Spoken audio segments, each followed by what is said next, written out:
Hello everyone. Today we are going to learn section 1.4 types of error in statistics. A lot of English words. So we have a learning objective here. Take a look. Okay, so we have a sampling error here, terminology. So sampling error is a natural error that occurs when using samples to represent a larger population variation between samples will always produce a small difference between sample result. So we cannot avoid. So this is okay. Sampling error is we cannot avoid is a natural error.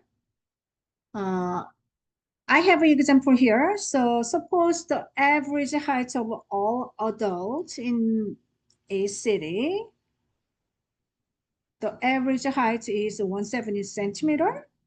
Then we take the sample of size 100 adults. Then we take the average from the sample, right? Then we get 168. Then the difference is between the average height of population and sample. It's a 2 centimeter, right? So we call that is a sampling error. Make sense? So those kind of error we cannot avoid. That's natural error, right? But then we have a non-sampling error. So this is a serious error that occurs due to mistake collecting or recording the data. So this is not good, right? So it means that the data do not represent the population.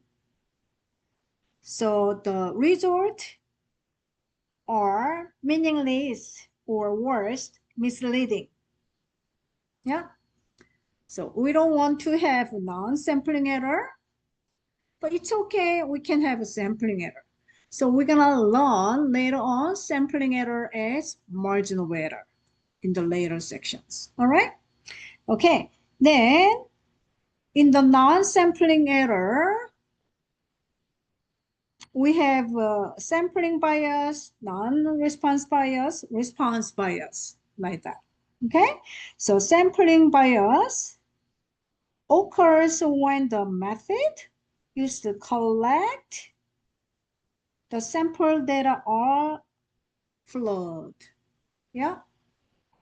And non-response bias occurs when individuals who fail to respond or complete a survey differ in opinion from those who do, right?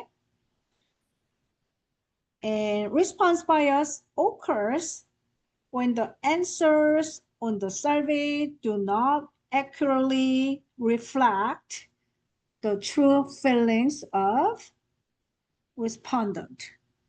So I have an example here. So let's take a look. So sampling bias. So sampling bias, like a university wants to know students' opinion on campus food. They only survey students eating in the cafeteria at lunchtime. Students who bring their own food or skip lunch are left out. That's the sampling bias, right?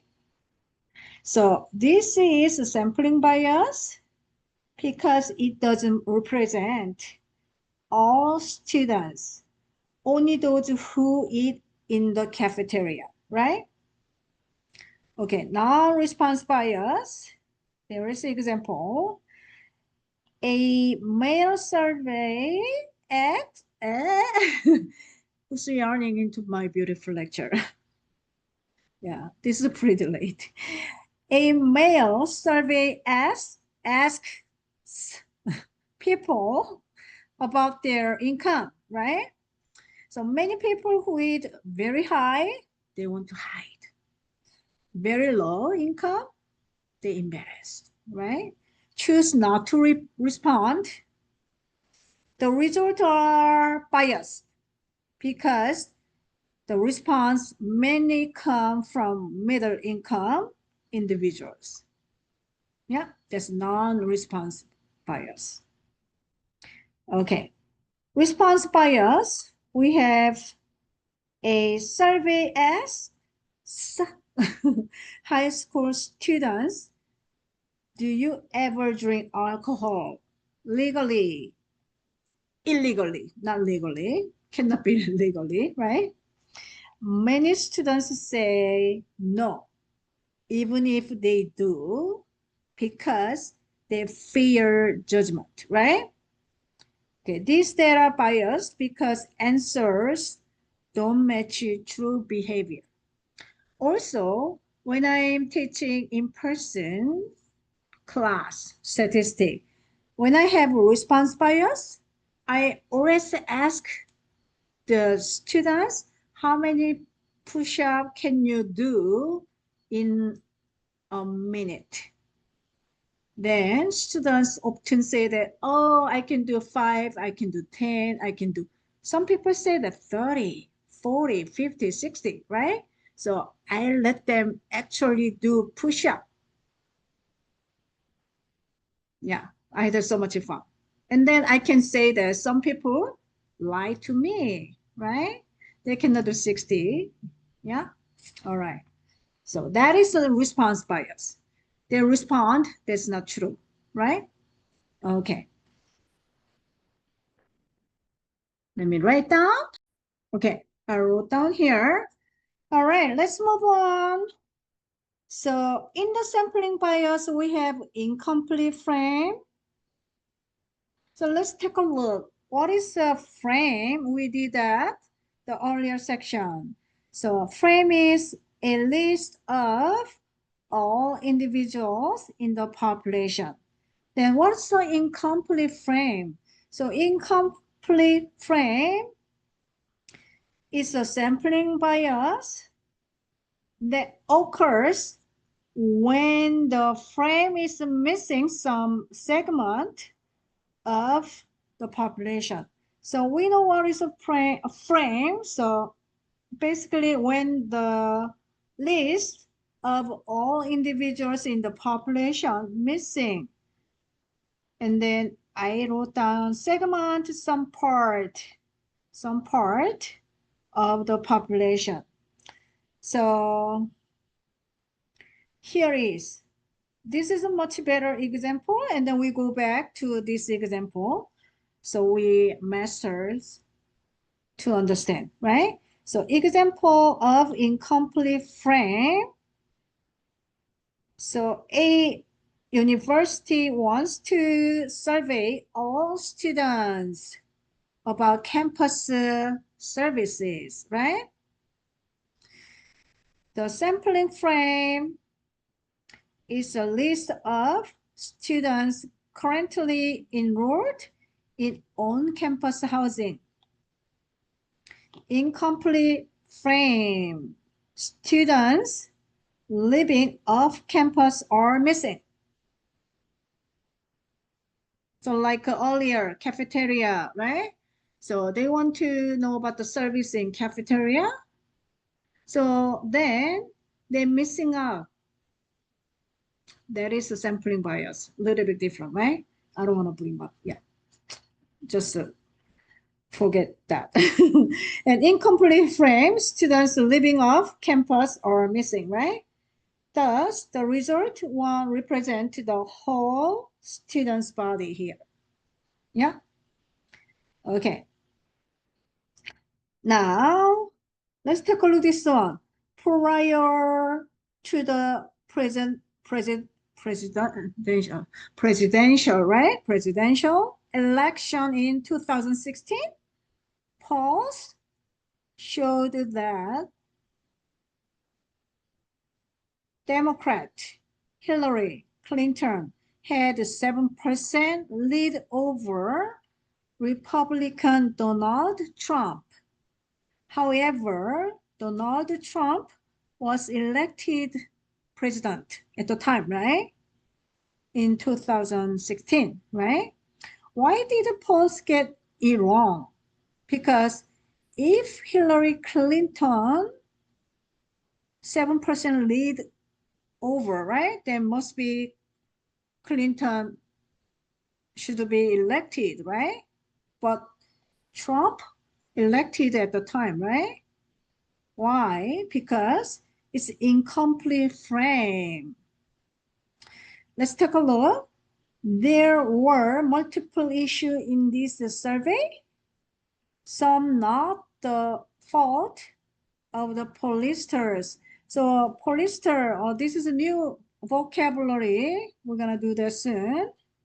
So pollster. I said the pollster. Pollster, right? Pollster. So we're gonna learn pollster pressure later on. That's one of the learning objective, right? So pollster pressure. Okay, so let me continue reading this one.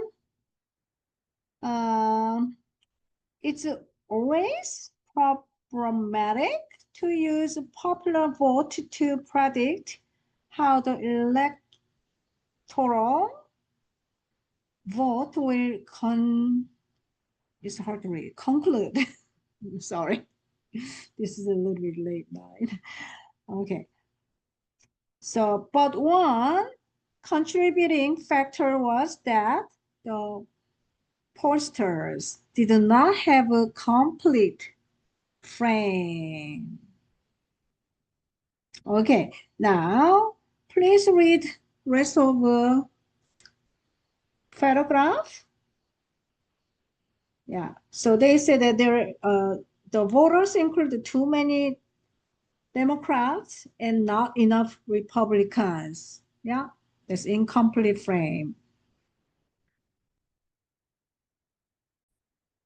Okay, so let me highlight to this one. And let's move on. Interviewer error there. So we have interviewer error. Result when the interviewer biases the response through their body language or attitude. So example of interviewer error here. A health researcher is surveying patients about their exercise habits. When asking how often do you exercise per week, the interviewer leans forward and says in an approving tone, most people I talk to say they exercise at least 3 times a week. A participant who only exercises once a week feels judged and responds, oh, about 3 times instead of telling the truth. The interviewer's leading tone and expectation biased the response. This shows how attitude, tone, or wording by the interviewer can push people towards certain answers. That's the answer interviewer error. Yeah. Okay. Is it good? Let's take a look questionnaire design error. So questionnaire design error. Result when the design of the survey influence individuals individuals to answer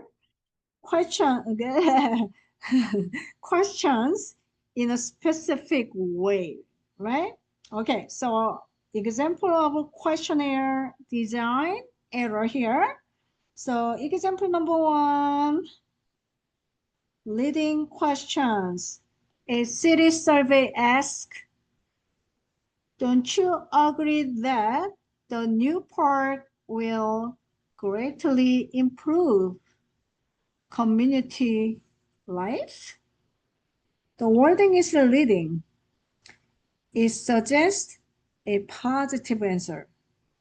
Respondent may feel pushed to agree, even if they don't.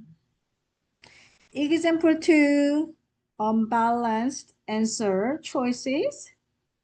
A satisfaction survey asks, how would you rate our customer service? Excellent. Very good. Good. Fair. Problem. There's no clear bad or poor option, right? Result will be biased toward positive ratings. Example 3, order effect. Imagine a survey about city safety. Version 1, A, biased order. How worried are you about rising crime in the city? Do you feel safe walking in your neighborhood at night? This is a neutral order. Version B. Do you feel safe walking in your neighborhood at night? How worried are you about rising crime in the city? In version A, asking about rising crime first may make people more likely to report feeling unsafe. In question two,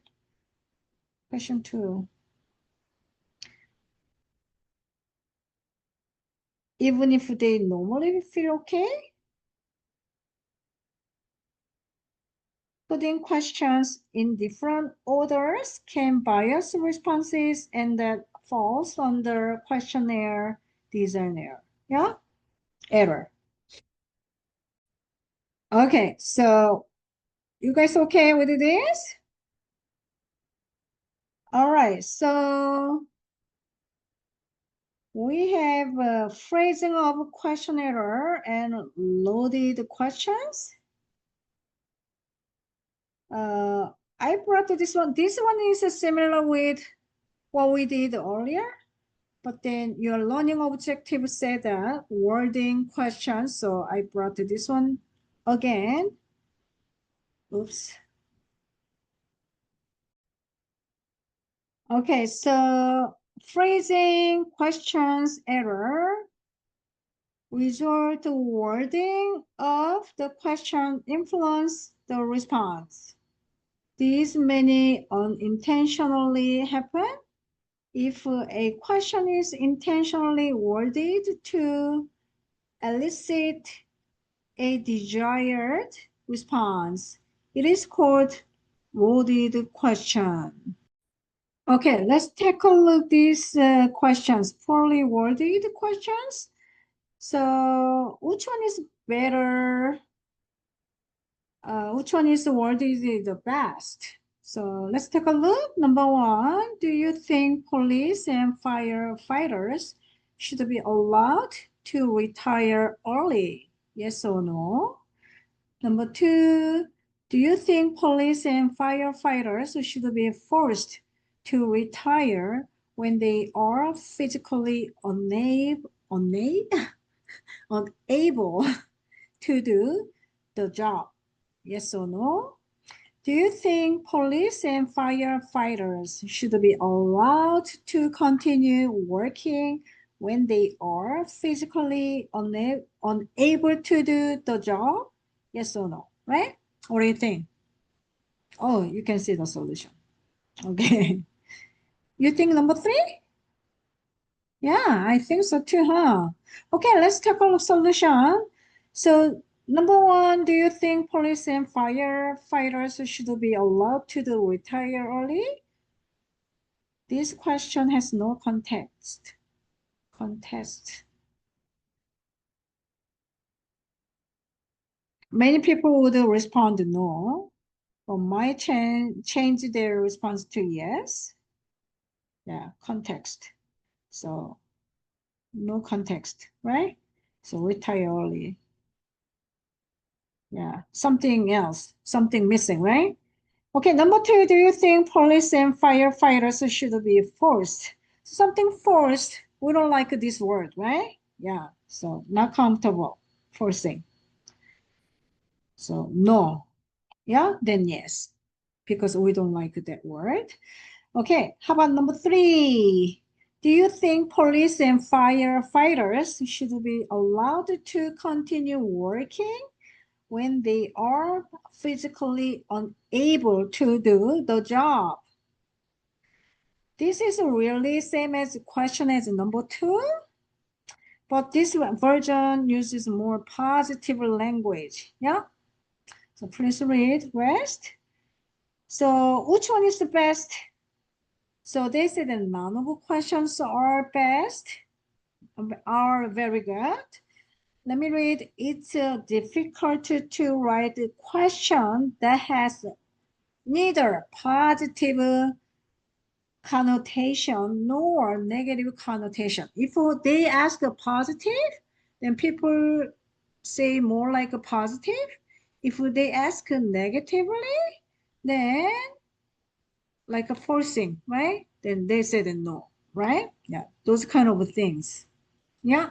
So entire courses are taught on how to create and design surveys with good questions. Writing good questions that will correctly gauge how people feel is hard. Okay, there's neutral rewrite. So do you think about that? Do you think there should be not police, policy requiring, hold on one second, police officers and firefighters to retire once they are no longer physically able to perform the duties of the job, of their job? Yeah. So there is no positive, there is no negative, there's neutral, right? Yeah. Do you think so? Say, uh-huh. Okay, let's move on.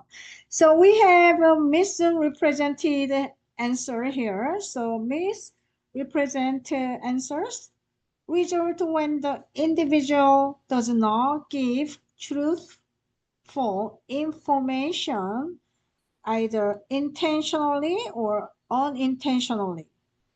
These errors can result when survey takers lie to avoid the embarrassment or exaggerate.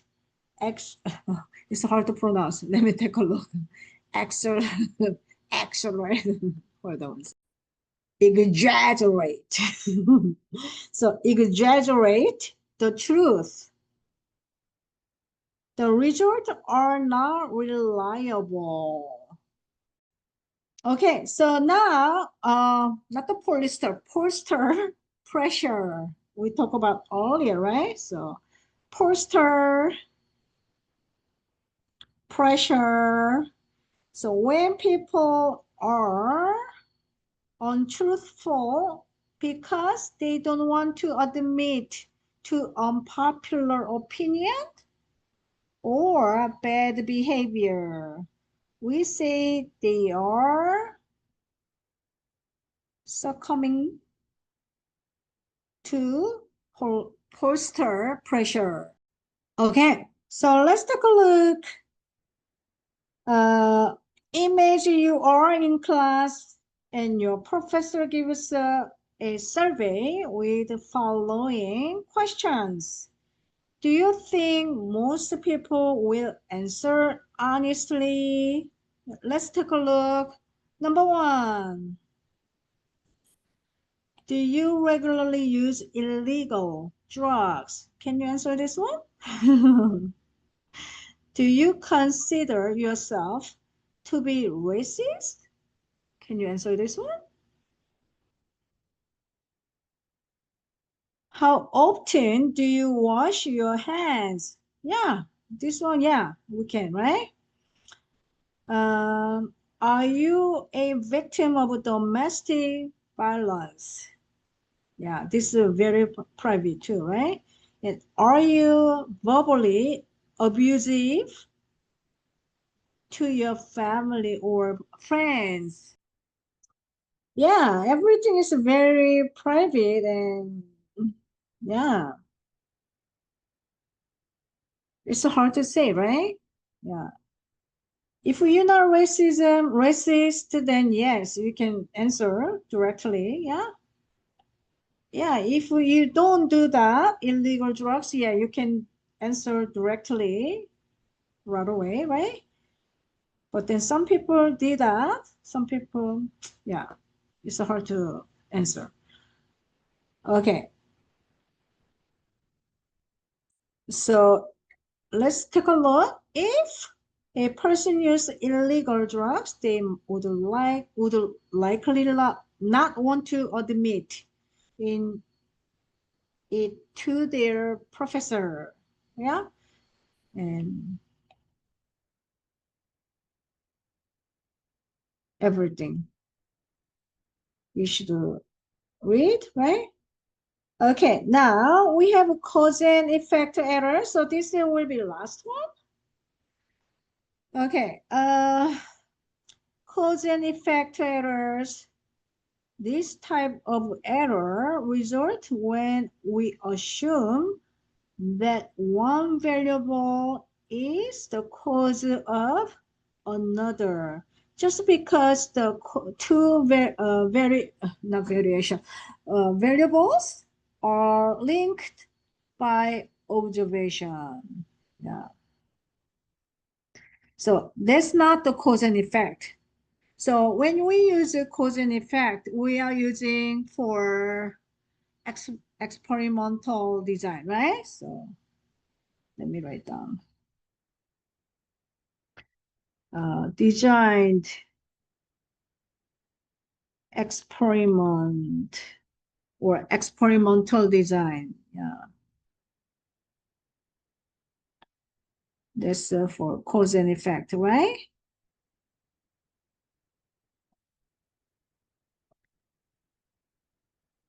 So they make errors, then that's not the design experiment, right? So another one, which is we learned observational study, right? So this is by, oh, there we go. Huh. This is, oh, this is by observational study, right? By observation. They make error by that, right? Okay. Let me read this one. For example, we might have noticed that wearing mask in public increased while hospitalization did in 2020. Those variables are related, but wearing mask did not cause hospitalization, right? To increase. Neither did hospitalization cause mask wearing to increase. Both were caused by third variable, the presence of COVID-19 pandemics. Yeah. So basically, pandemic makes mask increasing, wearing mask increasing, right? Also, pandemic cause the hospitalized for people, right? The patients. Okay. The third variable we call the confounding variable or locking variable, right? So I made annotating here, think confounding variable or locking variable, we say that influence on both variables. So in that case, both variables is explanatory variable, response variable. Yeah. Okay. Now, a confounding variable is one that was not considered in the study, but is linked to some or all the explanatory and response variable that were included. Okay, all right. So let me read the example. During the summer months, the price of gasoline increases and people use more energy to cool their homes. Is it reasonable to conclude that increasing gas price cause people to use more energy? Solution, no. The compounding variable is the time of the year. So third variable, what influence make explanatory variable and the response variable?